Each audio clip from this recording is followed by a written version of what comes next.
उसको रोजी रोटी खूब, क्योंकि किचन में उसने खानी, वो किचन मिनिस्टर है। एक लांगरी पेट भर के खाना खाते थे वहाँ, एक जो किचन मिनिस्टर होता था वो पेट भर के खाना खाता था, और जो स्टाफ के मेंबर वो वहाँ पर होते थे वो खाना खाते थे। ये कोई गेंद में 2 लांगरी, किचन मिनिस्टर 3, और कोई 3 जो वहाँ ऑफिसर जो सुपरिटेंडेंट थे, तो वो तो अपना फैमिली रखे थे, अपना खाना खुद फैमिली बनाती थी। हाँ, क्योंकि किचन में जो लांगरी थे वो 3 थे, 2 तो लंगर में काम करते थे, एक उनका अपने घर का उनका काम करता था। तो मेरा कहना है कि इतने लोग सिर्फ पेट भर के वहां खाना खाते, बाकी जितना स्टूडेंट था 150, उसको पेट भर के तो सोचा ही नहीं जाना चाहिए। मतलब है पेट में जितना खाना डालना उसका आधा भी नहीं मिलता था, पर खाते थे, वो मजबूर थे तो खाते थे। वो अमर सिंह हर साल वो मेरे से जो माँ पैसे भेजती थी वो ले लेता था, और जब मैं कभी मैंने उससे मांगे उसने दिए। इसलिए मैंने एक प्रवचन में बोला था, जिसको पैसा देते हो वो भूल जाओ कि तुम्हें मिलेगा, क्योंकि तुम्हें जो मिलता है वो बहाने मिलते, कभी वादे मिलते, पैसे नहीं मिलते। अगर मैं उस अमर सिंह से कभी पैसे मांगता, लेकिन चूंकि मेरे जीवन में कुछ साधु संतों से जो वहां आते थे वो जो सिखाते थे वो बड़ी अच्छी बातें, लेकिन शायद वो मेरे ही पल्ले पड़ती थी, किसी और के पल्ले नहीं पड़ती। इस तरह से वो जब तक मैं वहां रहा, क्योंकि वो मुझसे जूनियर था लेकिन चलाक बहुत था, कहना ये वो एक क्लास मुझसे पीछे, लेकिन होशियारी में मेरे दादा परदादा से भी वो आगे थे। आज मैं वो क्या, उस समय तक वो मेरे से पैसे लेता रहा। वो आर्मी में भी चला गया, मुझे मिला एक बार जम्मू में, तभी मैंने नहीं पैसा था, तो वो आर्मी में पढ़ रहा था तब कॉलेज में, बड़ी बुरी हालत में था, तो भी मैंने उसे नहीं जतलाया, नहीं कहा तुमने मेरे पैसे देने। तो प्यारी सत्संग जी, ये संसार सिर्फ वादे देता है, ये संसार सिर्फ तुम्हें ज़बानी जमा खर्च देता है, हाथ से कुछ नहीं देता। इसलिए कहा जो सभ्य लोग हैं वो किसी को कुछ देने के लिए नहीं, वो किसके लिए, उन्हें सलूट मारो, उनकी प्रशंसा करो, उनके गुण गाओ, उनकी वाह वाह करो, वो उनको खुश करने की ये 4 बातें जो मैंने बताई। लेकिन कुछ मांगने की चेष्टा नहीं करना उससे, क्योंकि मांगना उनके पास देने के लिए कुछ होता है। जो देने के लिए आते हैं ना प्यारी सत्संग जी, वो और ही न्यारे होते हैं, उन्हीं का धेला सतपुरुष पसंद कर लेते। इसलिए इस गधे भाई का धेला, एक गधे भाई की एक आत्मा क्या सतपुरुष को देगी, वो तो एंडलेस सागर, ये 3 लोग भी उन्हीं में, जिसमें आपके प्राण पल पल चल रहे हैं। यहाँ तो प्राण तो आपको चल चल दे रहे, पर ये दोनों बटे हुए, सुरती और नृत्य, ये बटे हुए हैं। इनको जोड़ने के लिए वो किसी को अपनाते हैं और उसको वो दाद दे जाते। इसलिए कहा पहला दुआ मेरा सुनो, क्या कहते हैं। तभी कहा कि उन्होंने मुझे पाया, तो वो जो मेरे को पाया मैं देला, और मैंने जो उनसे पाया मैं तू हो गई। तो इतना पाया जिसकी सीमा ही नहीं, तो और क्या मैं मांगू किसी से, क्या लूं किसी से। मैं उनका बेटा, उन्होंने मुझे अपना लिया बेटा, मेरे को अपनाया ही नहीं, ड्यूटी भी लगा दी जगह इस संसार। मैंने एक बार ना नहीं की कि मैं तो दल से एक गधा भाई हूं, कौन मुझसे जागे, मैं तो एक एजुकेशनिस्ट हूं, कौन मुझसे जागे, कौन कहेंगे, तो कहेंगे ये फ्रॉड करता है, झूठ मारता है। उन्होंने कहा तो ड्यूटी तो अपनी दे। फिर देख क्या हो, तो मैं ड्यूटी दे रहा, पिछले 11 साल से मैं ड्यूटी दे रहा, मेरा काम ड्यूटी देना है, वो मैं दूंगा। तो दूसरा पहला अंतरा कहता है, ये कैसी लगी तेरी मेरी सखी। अब आत्मा से आत्मा मिलेगी तो सखी कहा जाएगा ना, सहेली को सहेली मिले तो सखी कहेगा, मेल को मेल मिलेगा तो दोस्त कहेगा, फीमेल सखी कहेगी। ये कैसी लगी तेरी मेरी सखी, तू ना रही, मैं ना रही। अब मैं धेला नहीं रही, इतनी बड़ी अमीर हो गई और मेरा धेला उनमें जुड़ के उनको पूरा कर दिया। उनको धेले की ही कमी थी, सब था, धेले से उनका भी सब पूरा हो गया और उनका सब मुझे मिल गया और मैं भी पूरा हूं। तू ना रही, मैं ना रही। देखा क्या मीनिंग होते, ना समझाऊं तो भजन तुम इसी तरह गाते रहोगे, क्या मीनिंग। अरे दोनों एक में कैसे होंगे, जब दोनों पलड़े तराजू के बराबर हो जाएंगे। उनका सब कुछ मेरा, तब कहते हैं सतगुरु सतपुरुष तद्रूप, बस तद्रूप है, ड्यूटी दे रहे हैं। उसके पास भी वही सब कुछ है जो सतपुरुष के पास है, जो सतपुरुष के पास है वो सब कुछ मेरे पास, इस गधे भाई के पास है। मैं जब मेरा कहता हूं तो मुझे एक बात आपको याद सुना, कृष्ण भगवान अर्जुन को जब कहते हैं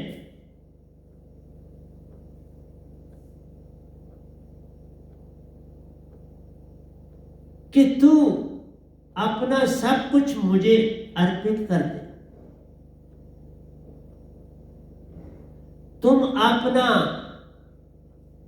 जात धर्म काम क्रोध लोभ मोह अहंकार सब कुछ मुझे दे दे,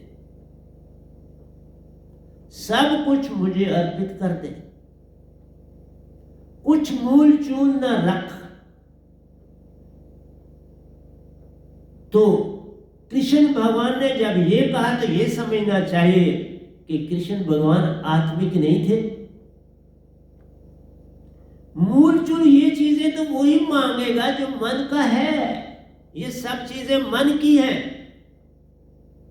सतपुरुष ने मेरी कौन सी चीज सफा देखी, सुरती, बड़ा सीधा सादा है, चुप चुप रहने वाला है, किसी को कुछ कहता नहीं, कुछ लेन देन नहीं। 9 साल में बाहर रहा हूं, प्यारी सत्संग जी, कभी किसी को कुछ नहीं कहा, बड़ा एनर्जेटिक था। तो वहां मुझे रेसलिंग में डाल दिया गया।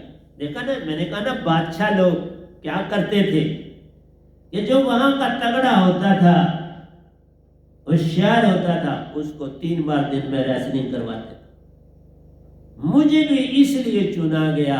सुप्रिटेंडेंट ने देखा कि ये बड़ा एनर्जेटिक है, बच्चे बीमार होते हैं, कभी बीमार नहीं होता, ये कभी दवाई के लिए नहीं आता, कभी उनके रूम के साथ ही जो था वो थी लेबोरेटरी मेडिकल, जहां डॉक्टर आता था प्रतिदिन शाम को। तो कुदरती वो देखते थे कौन कौन बीमार है, सुप्रिटेंडेंट अपने कमरे से साथ ही कमरा है बिल्कुल, तो वो बाहर आ जाते थे। उन्होंने देखा ये तो गधा भाई कहीं दिखाई नहीं, कभी नहीं दे रहा, तो उन्होंने मुझे रेसलिंग में डाला कि इसकी एनर्जी यहां लगाओ। तो मैं आपसे ये कह रहा हूं प्यारी सत्संग जी, ये संसार जिसमें तुम बैठे हो बड़ा विचित्र है। इसलिए ये सबसे पहले मैंने भजन लिखे, ग्रंथ तो बाद में लिख रहा। तो क्या मैं लिख सकता हूं ऐसे? अगर सतपुरुष ने लिखाने वाले, मुझे कोई पूछता तू क्या करता है, मैंने कहा मुझे है नाम होता है, मैं कहां से लिखता, है नाम से लिखता हूं, वो लिखाते। मुझे तो हिंदी भी पूरी नहीं आती, कौन लिखे? इसलिए प्यारे सत्संग जी देख लो ना कितना डीप मीनिंग है। ये कैसी लगी तेरी मेरी सखी, तू ना रही, मैं ना, एक में खो गए। न सतपुरुष न इस गधे बाई में कोई अंतर, मुझे इतना अमीर बना दिया। और खुद भी क्या उनको इतनी कमी थी, एक देले के बराबर की। वो मुझे पा लिया तो वो पूरे हो गए, और मैं सब कुछ उनका पा लिया, मैं पूरा हूं। लाभ किसको ज्यादा हुआ, आप ही देख। लाभ भी दोनों को बराबर हुआ, किसी को कम और ज्यादा का नहीं हुआ। उन्हें भी एक संत चाहिए होता है कि जो संसार में आके सत्य की पहचान कराए, प्रेम का रास्ता दिखाए, आनंदमयी बनाए और सत्य सत्य चारों ओर फैलाए। एक एग्जांपल आपको देता हूं, क्योंकि बाबा नानक का दिन भी मनाया गया, पर्व भी मनाया गया, और मैं भी उनकी कोई बात तो आपको सुना दूं। बाबा नानक मुल्तान में, क्योंकि वो सफर बड़ा करते थे, चलते, मुल्तान में की तरफ जाना शुरू कर दिया जाने के लिए। और मुल्तान में बड़े सूफी संत थे वहां पर, जो चलने फिरने वाले लोग होते, क्योंकि ज्यादा पुराने वक्तों में पैदल सफर होता था। तो किसी टोली को पता लगा बाबा नानक से कि वो मुल्तान की तरफ आ रहे, तो उन्होंने मुल्तान जाना था, वो मुल्तान पहुंच गए। उन्होंने वहां जाकर खबर पहुंचाई, क्योंकि बाबा नानक रुकते रुकते चलते थे, गांव गांव में रुकना है, कुछ सत्संग देना है, लोगों से बातें करनी है, फिर आगे चलते थे।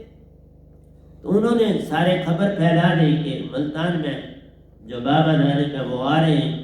तो वहां ज्यादा सूफी संत थे। तो सूफी संत जब आपस में बैठे तो उन्होंने कहा, बाबा उनको हम बॉर्डर पर पीछे ही रोक देंगे ताकि वो अंदर दाखिल ना हो, क्योंकि यहाँ आगे ही बहुत सूफी संत मौजूद हैं, तो उनके आने से किसी एक को यहाँ से जाना पड़े, प्रस्थान करना पड़े, क्योंकि एक आएगा एक जाए, क्योंकि आगे ही पूर्ण। तो इसलिए वो तैयार बैठ गए कि जिस दिन वो पहुंचेंगे, उन्होंने इंतजाम रखा कि अभी पहुंचने वाले हैं, पता तो देने वाले देते हैं। उन्होंने कहा सब बस पहुंचने वाले हैं, 10-15 मिनट में यहाँ पहुंच जाएंगे। तो उन्होंने एक माटी के बर्तन में क्या किया, दूध डाला और वो लबालब उसको भर दिया दूध से, और उसको अपने पास रख दिया, जैसे कोई टेबल लगाया उस पर रख दिया भरा हुआ। और उसी स्थान पर बाबा ने, वही रास्ता था, वहीं पे हम लोगों ने रख दिया। वहां वो इंतजार करने लगे। किसी ने बाबा नानक को भी जा सुना दिया कि आपको मुल्तान में जो है वहां दूध का कटोरा रखा, वो लबालब भरा है, वो रखा हुआ है आपके लिए। उस आदमी को इतनी समझ नहीं थी, लेकिन बाबा नानक को भला और मर्दाना उनके साथ रहते थे। तो उन्होंने पूछा, बाबा जी ये क्या बात है, ये किसके लिए दूध है लबालब तक भरा हुआ, इस माटी के बर्तन में रखा? उन्होंने कहा, उन्होंने उनको बैठाया और बताया कि देखो मुल्तान में बहुत से सूफी संत हैं, और जब उन्होंने ये देखा कि जब ये भी यहाँ आ जाएंगे, किसी एक को यहाँ से जाना पड़ जाए, जो आएगा दूसरे को जाना पड़े, और हम सारे निजदाम से आए हुए, वहां कमी है। आप जितने हंसा इस दुनिया में 3 लोग में हो ना, तो निजदाम से ही आए हो ना, आत्मलिक। अभी मैंने पूरी करी, अब आप लोगों ने भी पूरी करनी है। जो एक निजदाम में जाएगा, यहां पर उसकी कमी हो जाएगी और वहां पर एक पूरा हो जाएगा। यहां पर कमी होगी ना मेरी, अब मैं वहां गया हूं, यहां कमी होगी।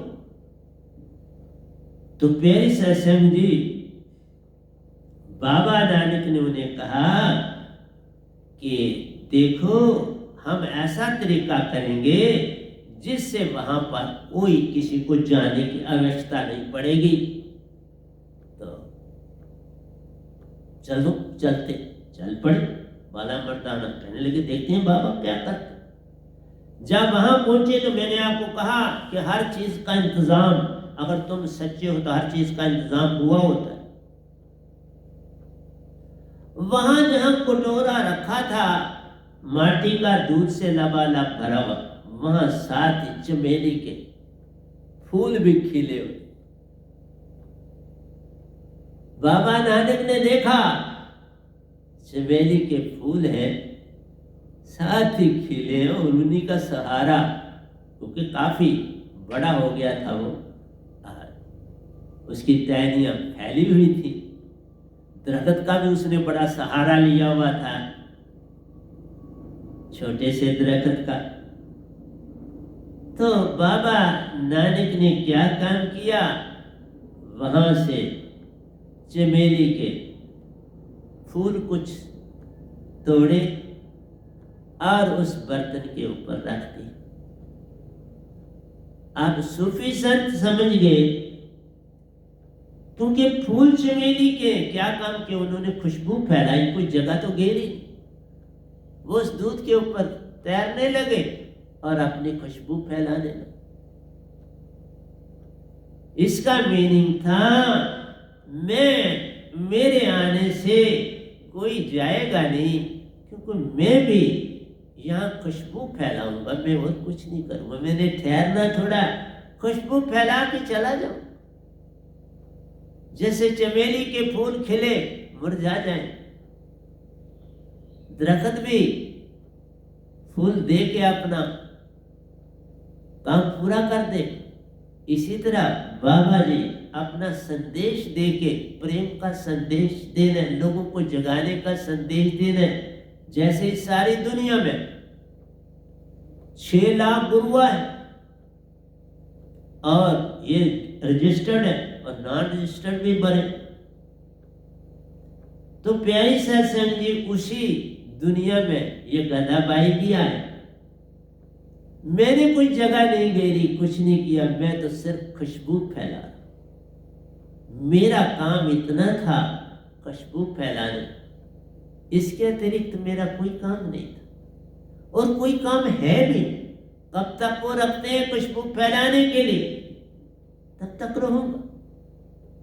जब वो बुला लेंगे एक इशारे से, उसी दिन अपना तैयारी करके तो चल पड़ो।